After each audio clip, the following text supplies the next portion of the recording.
Hi, my name is Michael NARANJO and welcome to Real Music Works.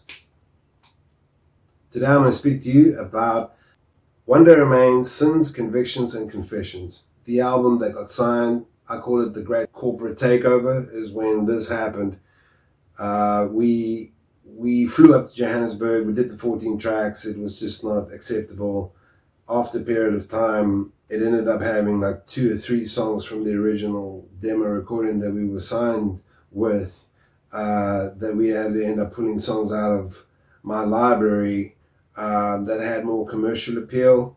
So the struggle was with this record from the beginning was from a rock band and from Cape Town base. We had a lot of fans. We were rolling around in Cape Town with this particular cover band, and we got quite a good momentum going, playing 3 to 4, 5 nights a week. And all that happened is when the corporate takeover did, I just changed the name to One Day Remains. I loved the band called Alter Bridge, and one of the songs was One Day Remains, and it's all about, life, live, let's do it. And I felt that it was such a powerful name, and it resonated with me, and we kind of roll with that. And the band wanted to get involved also in the recording process, so I kind of pushed for that. Once we were at the record label, I said, okay guys,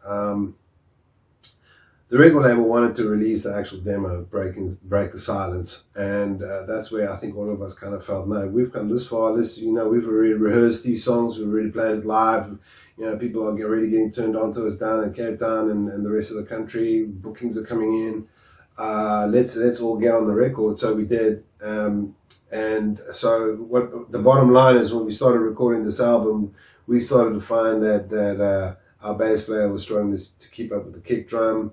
And we discovered that, each of us had a particular problem in the recording. There was things used that, you couldn't decipher. There were 3 or 4 bands that had the same, drum patches. So, whether our drummer at that point in time played a Spawn or a Ludwig, it wouldn't make a difference. It had like a little patch on it that the snare sounded the same on every recording of every band that came out of that particular record company. So there was no definition. So the drummer was super upset, and I could totally understand it, because when an artist puts his stuff down on a recording, it needs to emulate the sound of his tool. I can't play a guitar and it has to come out sounding like a piano. That just would infuriate me. So each one had a gripe, and each one handled it differently, and that's why I think the decline started happening. Then the label came to me and said, Michael, I believe this was the second approach, is that they wanted me to sign a solo artist deal, and I just wouldn't compromise. I said I was going to stick it out with the band. That's something the band till today doesn't know, is that I was offered a solo artist deal, and I would have to say goodbye to the rest of the band. They would all have to go home, and I was just going to carry on doing my own thing. Based on my own personal integrity, I think us as a band had gone through so much. Bass player myself, we were coming from the days back in Dubai and Muscat, playing in the cover band. So we were very, there was certain camaraderie happening. I couldn't just tell these guys to leave and take the solo thing, or give them the option to be the cover of the band. That I just couldn't do that. It was about the band, I guess it was a justification of the failure of 7 Day Story that never materialized, because I had made a bad call. Once again, this flight to fright vibe, just jump out of it. That's the first advice I can give a musician, is that if you're going to do something, go all the way in and be man enough to deal with it and just sort it out, fix it up. It's all about the music, and don't take things personally.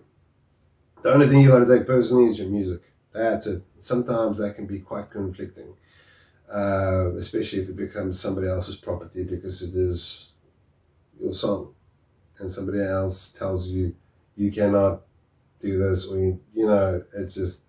it becomes, when this band went through the industry door, I call it the music industry door, it became something completely different.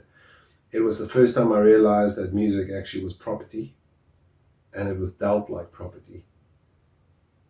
So it was a huge wake-up call. I went to read my record contract, and this record is held down on planet Earth and in the universe lifetime. So it got to a stage where I realized that the guys would ask me questions like, I would add them in to the situation. I would say one or two songs, like what have I become? I wrote that song, but I put the drummer and the bass player because we were jamming as a cover band for so long. I felt, oh, let me make this a bit more inclusive so, everybody gets something out of this. That wasn't, that doesn't even, that looked at today. With everything that was going up, the other side of the band internally was just absolutely imploding. I mean, we got to be 12 weeks #1 with a very pop radio song, and that's why we couldn't play some of the festivals, because they thought that we were a heavy metal band, and because the heavy songs, we couldn't get into that because they thought we were a pop band. So the album was split into due to A&R influence, to people trying to get the songs on radio, and by the third song it just wasn't happening. What I didn't know is that they had the call that after the third song they can call it quits, and that's kind of what happened. I was 14 songs recorded in for demos for the second One Day Remains album, signed with and it just wasn't happening. And then after doing some cool festivals and going on tours, that's when I was shot 3 times in a hijacking in Johannesburg, and I thought that my heart's broken about that, really, to be honest. I don't think I've ever spoken about this. But I really felt that, I felt that camaraderie was going to stick around, but I knew that I was the front man of this band and nobody was working. Our gigs were all cancelled and tour was cancelled, and go back to the label and get offered to have to have more of an A&R position and producing at the label, up my salary, have my own office. 7 months down the line, I asked if that was going to happen, and they said no, it wasn't going to happen. And that's when, again, I upped and left. I just said, here's my 2 weeks notice, I'm out of here. And I was asked not to leave because there was these 2 bands that still needed to get done, and I did do them. And the one band was a replacement band that they had signed from the same neighborhood that we were from in Johannesburg. So it's quite funny that we were dropped and another band was picked up immediately. Never took a person with the band. I ended up producing that band at the same label, which I will talk in one of these videos, upcoming videos. So the band was basically dropped after all of that. I was recovering from gunshot wounds and getting back into the studio. I lost myself completely into work. Started doing another project with another artist from outside the label. That caused a lot of issues. I had to pay for the demo 7,500 Rand for that demo, 3-minute, 12 seconds demo that I had to pull over to my side of the property. A venue owner was kind enough to give me the money to do it because I didn't have the money for that sort of thing. So, and that actual demo actually got released at some point, but it just goes to show that I learned the hard way that till today, this is their property, this is all their stuff. There's money, I've never seen money from this particular record till today, and this was 2008 and we're in 2021.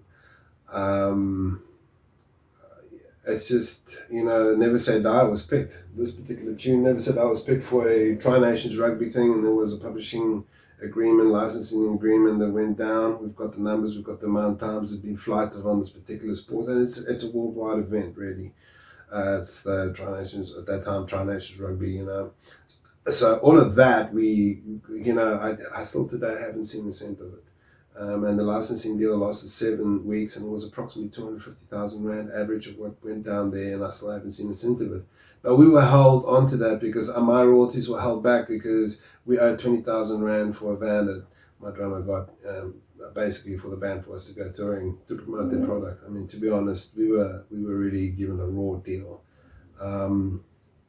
We did a lot of mistakes, absolutely, but at that sort of stage, I think the air was kicked right out of the band at that particular point in time. I guess after that, drummer needed to sing with other bands, and the bass player got a gig at another company, and myself and Ryan started doing, one of the guitarists that was left over in One Day Remains, him and I, we started a cover band, and it was right back to square one again, in a completely different city. And that was tough, pill to swallow, and try to make our comeback. It was something that never recovered. We never really recovered from that.